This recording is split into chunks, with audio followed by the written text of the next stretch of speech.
Olá, irmãos. Aqui quem fala é o professor Marlon Meira. Estamos aí prontos para mais uma aula da nossa Escola Bíblica Dominical, do nosso curso Breve Introdução à Educação Cristã Clássica, e vamos começar imediatamente com uma oração. Pai, nós te louvamos e te adoramos porque temos nos dedicado nesse ministério de educação cristã, e pedimos ao Senhor, em nome de Jesus, que nos conduza a fim de que a sua vontade seja feita e que o seu nome seja glorificado com o aprendizado que nós estamos buscando do Senhor. Em nome de Jesus, amém. Muito bem, pessoal, então vamos lá. É o seguinte, essa nossa aula 11 é chamada Integração nos Estudos, que é a sequência do nosso livro que nós utilizamos, não é isso? O livro Introdução à Educação Cristã Clássica, do Christopher Perry. Só que essa aula ela precisa de um complemento, que é incontornável, e na medida que eu ia preparando essa aula, Integração nos Estudos, eu me deparei com essa realidade, quer dizer, me deparei não, me lembrei desse aspecto que eu trouxe para essa aula de hoje, que é uma leitura comentada do capítulo 1 deste livro aqui. Deixa eu mostrar esse livro melhor para você. Está aqui o Trivium, da Miriam Joseph. Está aqui Miriam Joseph, um livro publicado pela editora Realizações. Ele faz parte de uma coleção, que é essa coleção aqui, coleção Educação Clássica. Eu tenho aqui alguns livros dessa coleção.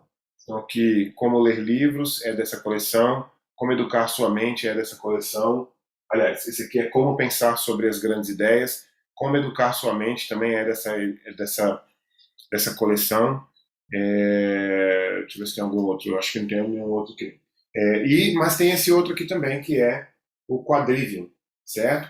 O Trivium, o Trivium e o Quadrivium são os dois elementos do que nós chamamos de sete artes liberais. E por isso, na hora que eu estava preparando a aula, eu me lembrei, à medida que eu ia preparando a aula, eu ia me lembrando de quando eu fiz a leitura desse livro, o Trivium, da Miriam Joseph.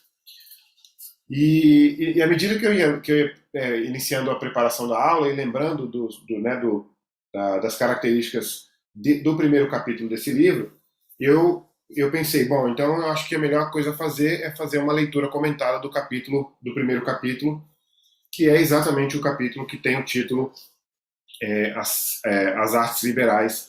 Eu vou compartilhar com você aqui uma tela, que é a tela da minha edição em PDF, mas eu vou fazer a leitura aqui também no meu livro aqui, no meu livro aqui físico, em papel, né? Tá certo? Então, hoje nós vamos fazer uma leitura comentada desse capítulo. É incontornável esse capítulo. Quando eu estava na faculdade, não sei se você, dependendo do curso que você fez, você também teve essa realidade. Mas quando eu estava na faculdade, eu percebi eu percebi que alguns livros têm alguns capítulos que a gente precisa ler com certeza, né? Sempre é bom dar atenção ao livro completo, né? Sempre é bom ler o livro completo. Mas isso não quer dizer que não seja possível, que também não seja útil fazer uma leitura de apenas alguns capítulos do livro, né? Isso é algo que eu aprendi quando eu estava na faculdade, e eu acho que como eu disse agora, às vezes é incontornável, né? Esse capítulo aqui, por exemplo, da Miriam Joseph, é um capítulo incontornável para quem está querendo aprender sobre educação cristã clássica. Se você não quiser ler o livro todo, que eu acho que é uma excelente ideia, não são livros baratos, infelizmente, mas pelo menos, graças a Deus, esses livros estão publicados. Né, esse aqui, acho que é a segunda edição, e há capítulos, há livros incontornáveis, esse aqui é um deles, mas há também capítulos incontornáveis, e esse capítulo aqui é incontornável. Agora, tem um aviso logo imediatamente para fazer sobre esse capítulo, e sobre esse livro, e sobre a perspectiva da Miriam Joseph, que é a seguinte. Eu confesso que eu não sei explicar porquê. Eu hei de saber em algum momento aí, explicar por que que existe uma diferença, por que que existe uma diferença de abordagem sobre as 7 artes liberais, sobre o trivium mais especificamente, com relação à ordem, com relação à ordem do trivium, né? Você deve se lembrar, vou colocar isso aqui para te relembrar, para refrescar a memória. Você deve se lembrar que o trivium é formado da gramática. Se eu estivesse numa sala de aula, eu ia perguntar, para pedir para alguém para completar.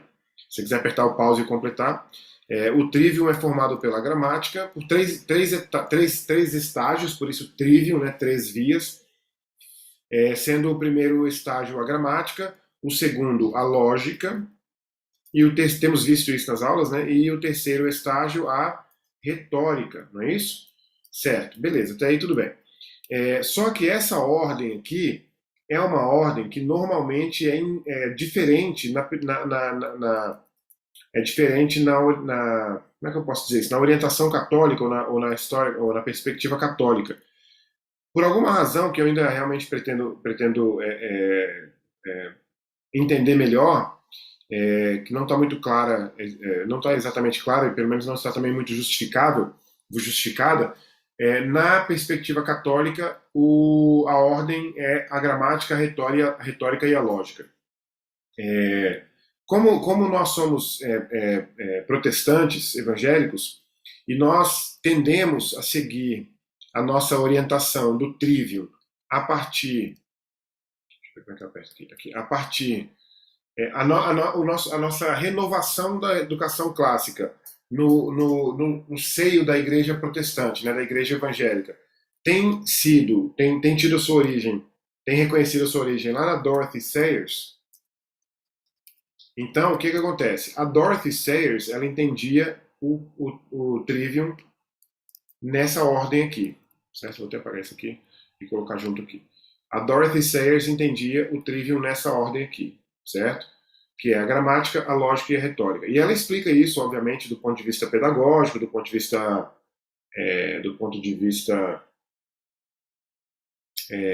psicológico, né? Enfim, do ponto de vista da puericultura e tal. Ela explica essa diferença. Deixa eu ver o que está acontecendo aqui. Só organizar isso aqui. Ela explica essa diferença.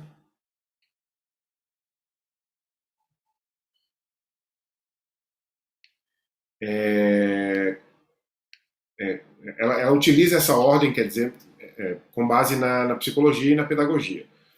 Já a Miriam Joseph, duas mulheres, hein? Miriam Joseph vai abordar o trivium segundo essa perspectiva aqui, gramática, lógica, retórica e lógica. Isso não vai fazer exatamente muita diferença para nós hoje, nessa nossa aula de hoje, porque o que nós pretendemos fazer aqui hoje é entender isso daqui, ó. Isso daqui. A nossa intenção hoje é entender a integração dos estudos, tá certo? E também sobre essa questão da integração dos estudos, eu quero fazer um comentário aqui. Integração dos estudos. Quero fazer um comentário que é o seguinte. Se você pensar, por exemplo, aliás, eu vou falar sobre isso mais para frente, do quadrivium e o quadrivium são 4 disciplinas e as disciplinas que vêm do quadrivium. A geografia, por exemplo, não está no quadrivium, mas vem da geometria. Mas o que eu quero dizer é que existe uma tendência da educação moderna de fragmentar as disciplinas e dar a elas um crédito não, uma atenção como se elas fossem individuais. Isso você pode observar, para quem fez ou faz mestrado e doutorado, né, pode observar no grau, que eu acho que é muito grande, muito alto, de especificidade, né? Já vi brincadeiras assim, fulano de tal é especialista na borda do copo, né? É claro que é uma brincadeira para mostrar que, assim, por que ele não é especialista no copo? Ou por que ele não é especialista em objetos de cozinha, né? Mas por que ele vai ser um especialista, um doutor na borda do copo? Né? Ou seja, existe essa tendência na educação moderna de fragmentar as coisas. E é claro que eu vejo isso como um projeto espiritual muito maior. As pessoas às vezes pensam que o que acontece na Terra é orientado apenas pela mente humana, né? Mas eu tenho certeza que isso não é verdade. Eu tenho certeza que o que acontece na Terra também é orientado também é orientado, quer dizer, é orientado numa grande medida pelo que acontece no âmbito espiritual. E, obviamente, que essa fragmentação dos conteúdos atrapalha o aprendizado das coisas como um todo. E essa ideia de tirar a perspectiva das coisas como um todo é tirar a perspectiva de Deus, porque Deus cria todas as coisas. Né? Todas as coisas que são feitas pelo ser humano, né, pela inteligência humana, são feitas a partir de matérias-primas que foram criadas por Deus. Por isso é que, inclusive, eu chamo o meu curso de História Mundial, não de História Mundial e nem de História Geral e nem de História Global. Eu não gosto desses três nomes porque eu prefiro o nome História da Criação. Ou seja, a história de todas as coisas que existiram e existem.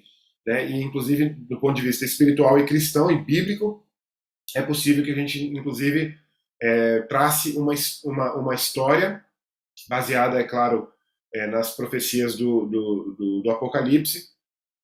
Baseado nessas profecias, a gente traça, inclusive, uma história do futuro, vamos dizer assim. Vou colocar entre aspas só para você não assustar aqui, para você não achar que história é também previsão do futuro. Mas história da criação tem essa ideia de conjunto, né, de todas as coisas juntas, porque foram todas elas criadas pelo mesmo Deus com um propósito apenas. Então, só para dar um aviso inicial, tem essa perspectiva aqui diferente, mas ela não vai interferir no que a gente precisa olhar hoje, que é a integração dos estudos, tá certo?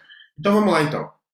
Vamos começar aqui a nossa leitura comentada e vamos ver o que vai dar, porque eu acho que você vai com certeza se interessar muito por essa leitura comentada. Vamos lá.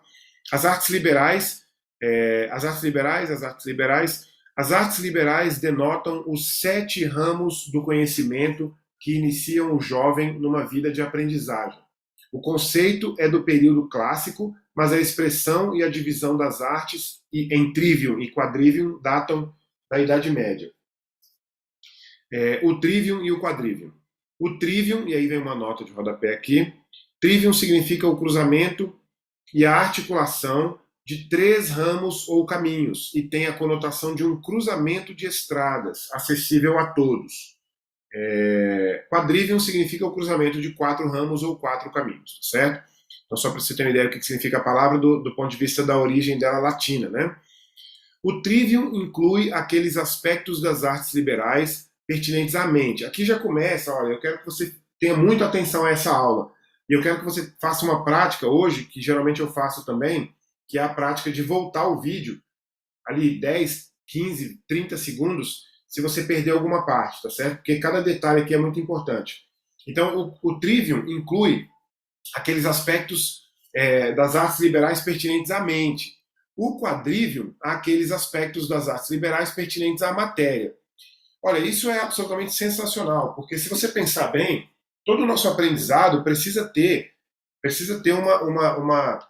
uma perspectiva mental, né, do pensamento, mas sempre será em cima de alguma coisa material. Você não pode dar ênfase apenas ao aspecto mental, porque senão você não trabalha em nada material. É como se fosse assim, por exemplo, você vai estudar a história do pensamento cristão. Eu tenho um curso longo, depois você me pergunta aí no privado, um curso longo chamado História do Pensamento Cristão, que inclusive está até em andamento. Se você pensar bem, se você falar a história do pensamento cristão, é a história da mente, é a história de como os cristãos pensaram as doutrinas, interpretaram as escrituras e assim por diante através da história. Mas há alguma coisa material, que é o texto das escrituras, né? Então, o trivium inclui aqueles aspectos das artes liberais pertinentes à mente. E o quadrivium são aqueles pertinentes à matéria. Você imagina, por exemplo, uma criança que é iniciada desde o começo da sua carreira acadêmica no trivium. Ela terá um aprendizado pertinente à mente. Porque depois, quando ela ficar adulta, ela poderá, com muito mais qualidade, com muito mais segurança, atuar no material, até o próprio mundo, né? O Jordan Peterson fala, ele tem um capítulo, nesse livro aqui, ó, ele tem um capítulo, nesse livro 12 Regras para a Vida, ele tem um capítulo que causou muita polêmica no mundo aí da rede social e das entrevistas, que é o capítulo 1 do livro, que chama, como é que vai estar em português agora? Stand up straight with your shoulders, não é esse aqui não, quer dizer, não é o primeiro capítulo não, perdão, é esse capítulo aqui, ó, o capítulo 6, é a regra 6, na verdade, né? Set your house in perfect order before you criticize the world. Ou seja, coloque a sua casa em ordem perfeita antes de você criticar o mundo. E é aquela ideia de você aprender a arrumar o seu quarto primeiro, para depois você querer arrumar o mundo, né? Se você não consegue arrumar a sua cama, o seu quarto, o seu guarda-roupa, os seus livros, né, os seus móveis dentro do seu próprio quarto, você não conseguirá organizar a casa e, consequentemente, o lugar que você trabalha, seu bairro, o seu prédio, sua escola e assim por diante. Então, o Trivium inclui aqueles aspectos das artes liberais pertinentes à mente. O jovem que é iniciado no Trivium, ele cresce preparando a sua mente através do belo, do verdadeiro, do bom, né? Para quando ele for adulto, ele poder atuar na matéria, que é o próprio mundo, de forma adequada. O quadrivium, por sua vez, são aqueles aspectos das artes liberais pertinentes à matéria. E aí vem lógica, gramática e retórica. Você vê que a ordem aqui não é a nossa ordem, né? Lógica, gramática e retórica constituem o trivium. Aritmética, música, geometria e astronomia constituem o quadrivium. Então aqui a gente tem aí uma lista das 7 artes liberais. Então, lógica, gramática e retórica, o trivium, as 3 primeiras artes liberais, aritmética, música, geometria e astronomia, constituindo o quadrivium, completando, portanto, as 7 artes liberais. Aí vem, olha só isso aqui que sensacional. Se você aprender isso aqui, você não vai querer outro tipo de metodologia. A lógica é a arte do pensamento. Não importa a ordem que venha, tá? Se você lembrou comigo aqui que a gente tem uma ordem uma ordem na tradição protestante e uma outra ordem na tradição católica, isso não vai importar agora. Mas olha só isso aqui. Olha que sensacional isso. A lógica é a arte do pensamento. A gramática, a arte de inventar símbolos e combiná-los para expressar o pensamento. É impressionante isso, porque você não poderá, ou não faria, né, vamos dizer assim, você não poderá, ou você não faria, você não se expressaria. Aliás, vou até falar melhor ainda, você não expressa outra coisa senão o seu pensamento. Mas você não expressa corretamente o pensamento que não está orientado pela lógica. Então a lógica, sendo a arte do pensamento, propicia uma capacidade, ou pelo menos um pressuposto para uma expressão desse pensamento combinado, é claro, em símbolos, né, que são as palavras, as frases, o texto e assim por diante. E a retórica é a arte de comunicar o pensamento de uma mente a outra, ou a adaptação da linguagem à circunstância. Essa expressão, comunicar o pensamento de uma mente a outra, você vai encontrar ela principalmente nesse livro aqui, Como Ler Livros, do Mortimer Adler.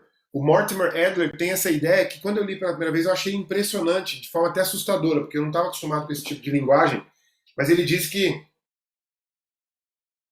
você entende um texto ou um autor, quando você consegue entender a mente do autor. Só que isso é tão difícil de imaginar, mas é exatamente isso. Se o autor tem uma orientação do pensamento correta no sentido da lógica, orientada por uma lógica correta, se bem que não existe lógica incorreta, né? Mas orientado pela lógica. Se ele expressa esse pensamento dele de forma correta do ponto de vista gramatical, e aí eu estou falando de língua também, né? De linguagem, de forma de escrita, de construção de frase, e se ele expressa isso de forma eloquente, se a expressão dele é feita de forma eloquente, né, de forma bela, você consegue entender a mente do autor. E isso é algo sensacional, porque se você pensar bem, eu uso esse exemplo de vez em quando, a pessoa que eu melhor entendo deve ser minha esposa, porque é a pessoa com quem eu passo mais tempo. Mas já pensou se eu passasse um tempo suficiente com Agostinho, por exemplo, né, com Aristóteles, com Boécio, eu conseguiria compreender a mente deles, ou pelo menos naquela proporção que eles se comunicaram comigo. Né? Então isso é algo belo, isso é algo sensacional. E aí vamos para o quadrivium. A aritmética, olha isso aqui que sensacional isso. A aritmética ou a teoria do número, a aritmética ou a teoria do número e a música, que é uma aplicação da teoria do número, olha que fantástico, Se a aritmética é mais teórica, a música é na prática, ela é a aplicação da teoria do número. Né? Ou seja, é a medição de quantidades discretas em movimento. Essas são as artes da quantidade, certo? Da quantidade discreta ou do número. Agora, olha que coisa incrível. A geometria, ou a teoria do espaço, daí você sai da perspectiva da imaginação numérica para o espaço, né? Para o espaço real.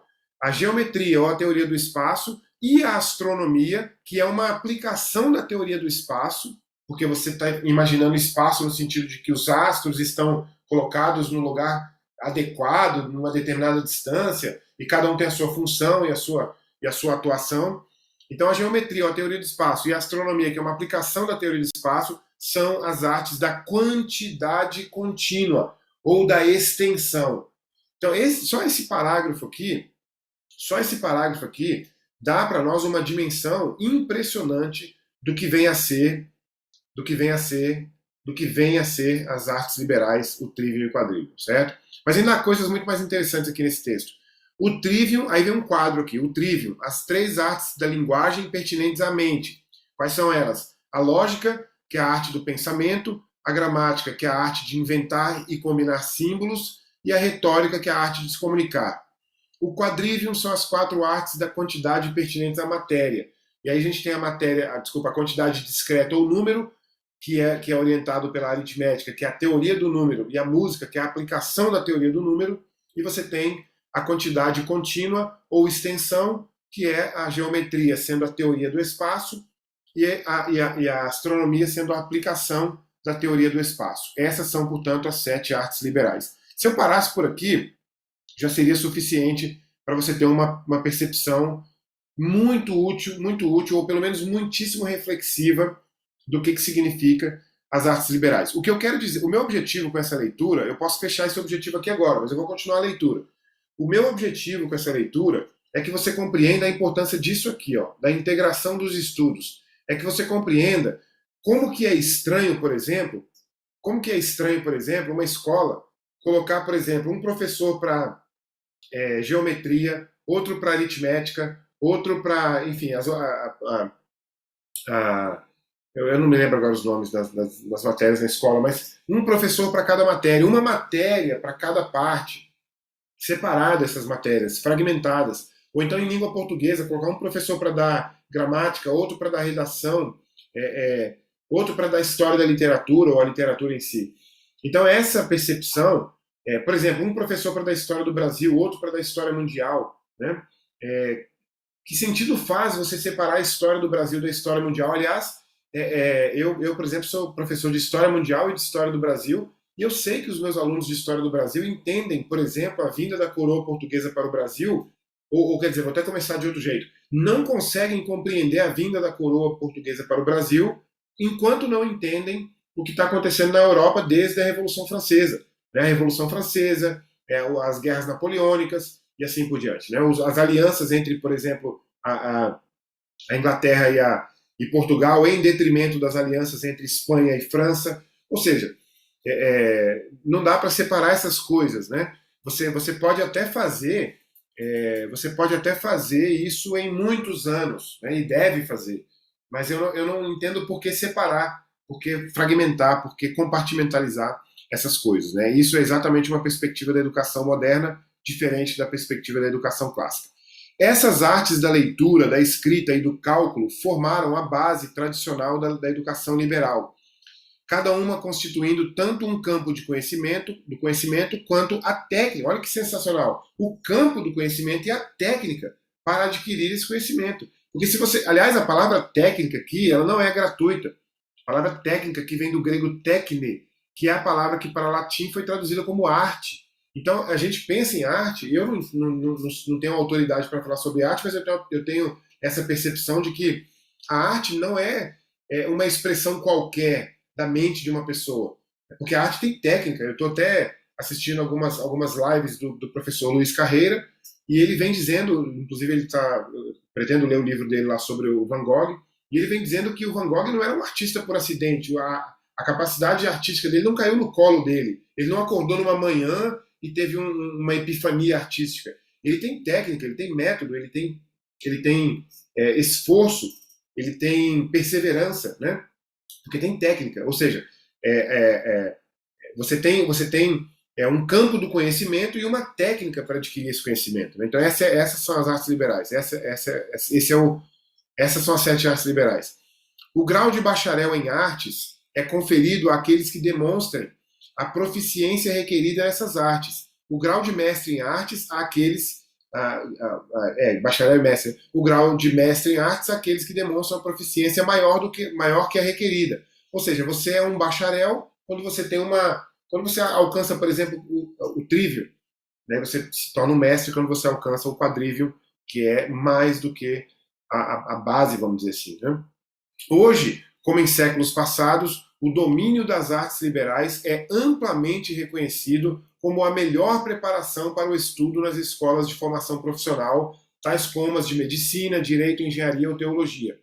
Aqueles que primeiro aperfeiçoam suas próprias faculdades através da educação liberal estão, deste modo, mais bem preparados para servir aos outros em sua capacidade profissional.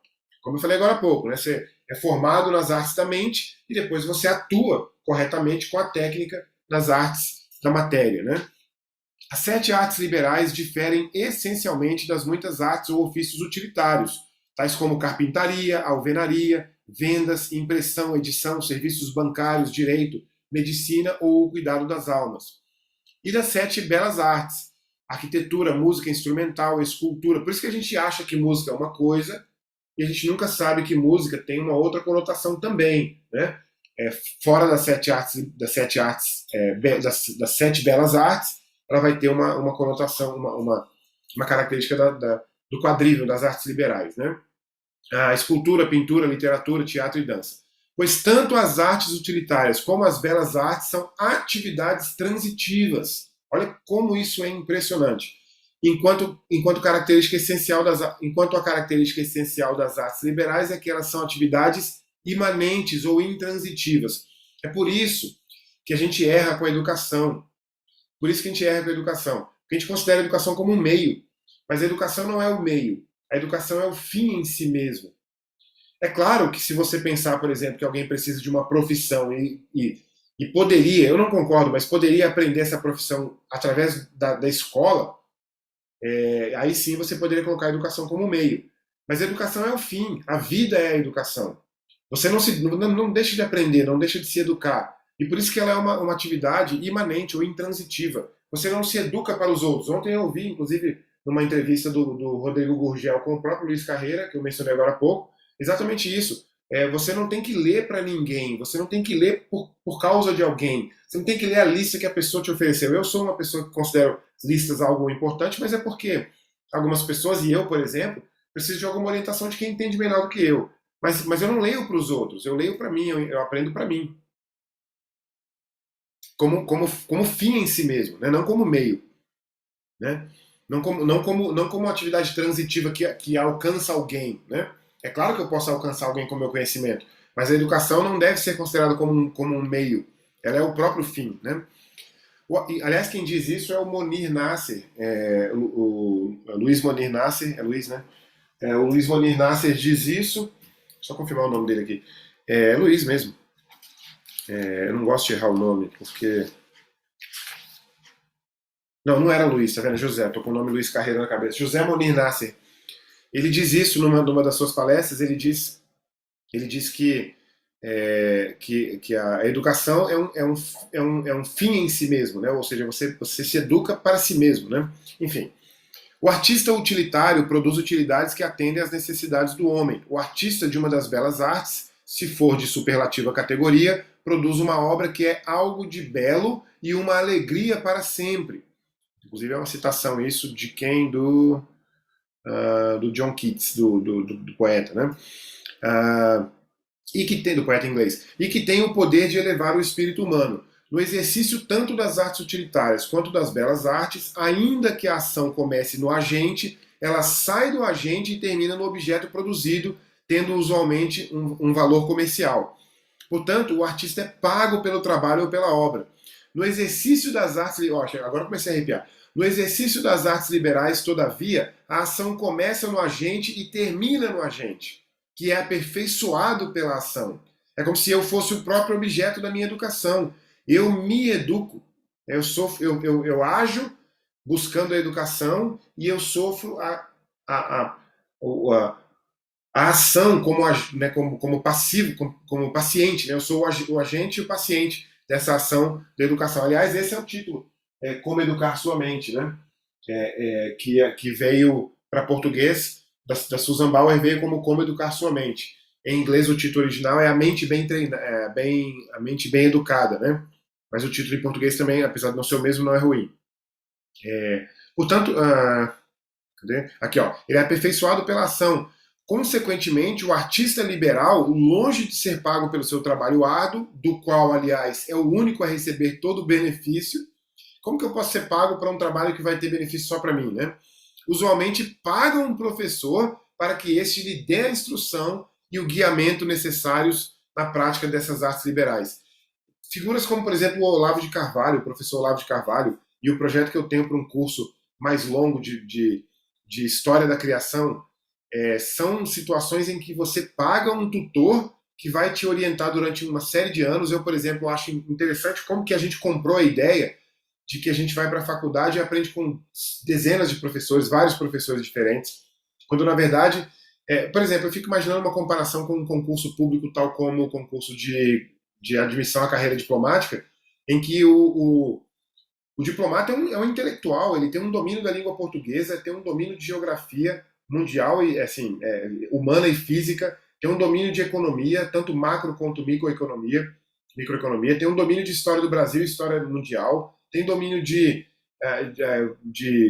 3 idiomas pelo menos, né, de alguma noção de direito também.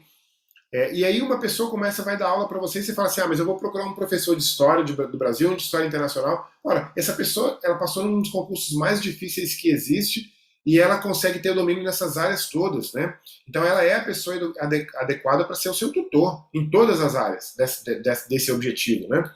E eu tenho essa impressão também aqui, o professor Olavo de Carvalho, por exemplo, tem essa característica, né? É um tutor que conduz os seus discípulos ao conhecimento, à intelectualidade e assim por diante. O caráter intransitivo das artes liberais poderá ser entendido melhor a partir da seguinte analogia. Analogia, o caráter intransitivo das artes liberais. O carpinteiro aplana a madeira, a rosa floresce. A ação de um verbo transitivo, como aplana, começa no agente, mas cruza e termina no objeto que é a madeira. A ação de um verbo intransitivo, como floresce, começa no agente e termina no agente. A rosa é a rosa que se aperfeiçoa para florescer. É como aquela frase que eu ouvi, eu acho que eu ouvi essa frase não sei se foi do Mortimer Adler, mas eu acho que eu ouvi ela no Jordan Peterson também, que diz assim, o médico pode ajudar o paciente, mas no final das contas quem melhora é o paciente.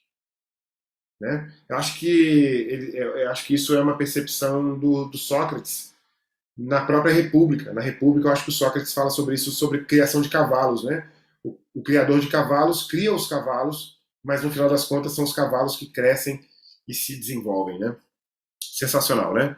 Classe de bens. As 3 classes de bens, valiosos, úteis, aprazíveis, ilustram o mesmo tipo de distinção que existe entre as partes. Bens valiosos são aqueles que são desejados não apenas por sua própria causa, mas também porque aumentam o valor intrínseco de quem os possui. Por exemplo, conhecimento, virtude, saúde são bens valiosos. Bens úteis são aqueles que são desejados porque permitem que alguém adquira bens valiosos. Então é uma coisa de meio, né? Eu utilizo o bem X para chegar até o fim, que é o bem valioso. Por exemplo, o alimento, o remédio, dinheiro, ferramentas e livros são bens úteis, né? O livro não é um bem valioso em si, mas eu utilizo o livro como um bem útil para alcançar o bem valioso. Por exemplo, o conhecimento, por exemplo, a virtude, né? No caso do alimento, por exemplo, a saúde e assim por diante. E os bens aprazíveis são aqueles bens que são desejados por si mesmo em função da satisfação que dão a quem os possuir. Por exemplo, felicidade, uma reputação honrada, prestígio social, flores, a comida saborosa, são todos esses bens aprazíveis. Eles nada acrescentam ao valor intrínseco do possuidor e nem são desejados como meio para alcançar nada, ainda que possam ser associados a bens valiosos e úteis. Por exemplo, o conhecimento, que acrescenta valor, pode ao mesmo tempo ser prazeroso. O sorvete, que é um alimento nutritivo e, portanto, promove a saúde, é ao mesmo tempo agradável. As artes utilitárias ou servis permitem que alguém seja um servidor ou de outra pessoa, do Estado, de uma corporação, de uma profissão e que ganhe a vida. As artes liberais, em contraste, ensinam como viver. Elas treinam as faculdades as faculdades, a mente, né, e as aperfeiçoam. Elas permitem a uma pessoa elevar-se acima do seu ambiente material. Essa aqui é uma expressão muito parecida com Mortimer Adler. E se bem que é bom lembrar, não disse isso antes, mas é bom dizer que o Mortimer Adler foi um dos tutores da Miriam Joseph, né? A Miriam Joseph, uma das discípulas do Mortimer Adler. Elevar-se acima de seu ambiente material para viver uma vida intelectual, uma vida racional e, portanto, uma vida livre para adquirir a verdade. Jesus Cristo disse: "E conhecereis a verdade, e a verdade vos libertará." O novo lema do St. John's College, em Annapolis, Maryland, é uma faculdade. St. John's College é uma faculdade que oferece uma graduação e uma pós-graduação em artes liberais e humanidades, né? Expressa o propósito de uma escola de artes liberais através de um interessante jogo com a etimologia da palavra liberal. Facio liberos ex liberis libris libraque. Ou seja, transformo crianças em homens livres por meio de livros e comparações. Experimentos em laboratório, por exemplo. Ciência e arte. Cada uma das artes liberais é, a um só tempo, uma ciência e uma arte, no sentido de que em cada campo há algo a conhecer, a ciência, ou algo a fazer, a arte. Lembra que eu falei que era uma técnica? Uma arte pode ser empregada com sucesso antes que se tenha um conhecimento formal de seus preceitos. Por exemplo, uma criança de 3 anos pode fazer uso de uma gramática correta, ainda que nada saiba da gramática formal. De maneira análoga, a lógica e a retórica podem ser usadas eficazmente por quem não conhece os preceitos teóricos dessas artes. Todavia, é desejável e satisfatório adquirir um conhecimento claro dos preceitos e saber por que certas formas de expressão ou de pensamento estão certas ou erradas. O trivium é o órgão ou o instrumento, eu gosto muito da expressão ferramenta, que vem da Dorothy Sayers, né? De toda a educação em todos os níveis, porque as artes da lógica, da gramática e da retórica são as artes da comunicação mesmo, da comunicação em si mesma, uma vez que governam os meios de comunicar, a saber, a leitura, a redação, a fala e a audição. E aí eu gosto também de lembrar do Mortimer Adler, tem até um livro chamado Como Falar, Como Ouvir, acho que é isso. Porque essas 4 habilidades, elas estão juntas, porque você precisa de uma certa ação para ouvir, você precisa entender, né? Para falar nem se fala, né? Para escrever também não, e para ler também, porque ler é uma forma de ouvir, mas você tem que ter alguma, você age em cima daquilo que você lê, né? Não é uma atividade passiva, né? Como se parece às vezes o ouvir, né? É uma atividade, aliás, a música hoje em dia, ela é esse tipo de música que é hoje em dia, porque ela perdeu essa característica ela passou a ser uma característica passiva. A gente ouve música por mera distração. Eu faço isso também. Às vezes estou ouvindo música para fazer outra coisa. Mas a música, quando você ouve a música e você pensa sobre ela, você consegue refletir se a música faz sentido ou não, se a música é correta ou não. Se a música, onde a música toca, que espécie de música, que espécie de toque ela tem em você, né? Eu posso dizer isso da minha experiência de adolescente, porque eu ouvia punk rock, heavy metal na minha adolescência, ainda ouço, mas eu hoje em dia não consigo mais ouvir mais que um disco inteiro, né, ou de repente uma hora inteira. Né? O pensamento é inerente a essas 4 atividades. A leitura e a audição, por exemplo, apesar de relativamente passivas, envolvem pensamento ativo, pois concordamos ou discordamos daquilo que lemos ou ouvimos. O trivium é usado essencialmente quando exercitado na leitura e a composição. Foi exercitado sistemática e intensivamente na leitura dos clássicos latinos e na composição de prosa e versos latinos pelos garotos nas grammar schools na Inglaterra Atualmente equivale a uma escola secundária que só admite alunos por suas habilidades. Nos Estados Unidos, Grammar School é o que eles chamam lá de escola primária, mais ou menos o que a gente chamaria aqui no Brasil de ensino fundamental. E do continente europeu durante o século XVI. Então você vê que ainda havia os grammar schools nesse sentido até cerca do século XVI, pelo menos. Né? Este foi o treinamento que formou os hábitos intelectuais de Shakespeare e de outros autores renascentistas ou da Renascença. O resultado de tal treinamento transparece em suas obras. Se você quiser saber sobre isso, leia aí o Ben Jonson, é uma citação aqui. Tá. O trivium era básico também no currículo do período clássico, na Idade Média e na pós-Renascença.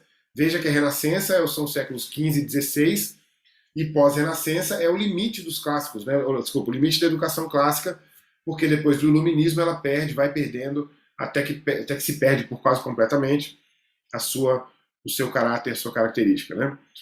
Na gramática grega de Dionísio da Trácia, cerca de 166 a.C., o mais antigo livro de gramática existente e a base para os textos gramaticais durante pelo menos 13 séculos, a gramática é definida de uma maneira tão abrangente que inclui versificação, retórica e crítica literária. Mais uma fragmentação que começa a acontecer no período moderno. Né? Pós-moderno, então, nem se fala. Porque se a gramática hoje é um pedaço separado, a versificação é um outro pedaço, a retórica, que nem existe mais para alunos, é outro, e a crítica literária, que ficou só para o âmbito do mestrado e do doutorado, também. Tudo separado, né? Mas olha só como é que o Dionísio da Trácia coloca isso tudo junto. A gramática é um conhecimento experimental dos modos de escrever nas formas geralmente correntes entre poetas e prosadores de uma língua. Está dividida em 6 partes: leitura instruída, com a devida atenção à prosódia, que é a versificação, exposição de acordo com figuras poéticas, que é a retórica, apresentação das peculiaridades dialéticas e de alusões, revelação das etimologias, significa a origem das palavras, né? Relato cuidadoso das analogias e crítica das obras poéticas, que é a parte mais nobre da arte gramatical. E aí eu te pergunto, você provavelmente não chegou até aqui nos seus estudos na escola, eu não, com certeza. Então a gente deixou, foi roubado de nós a capacidade de chegar até a parte mais nobre da arte gramatical, porque em algum momento alguém disse para você que crítica literária, crítica poética e crítica literária é coisa de quem foi fazer mestrado e doutorado.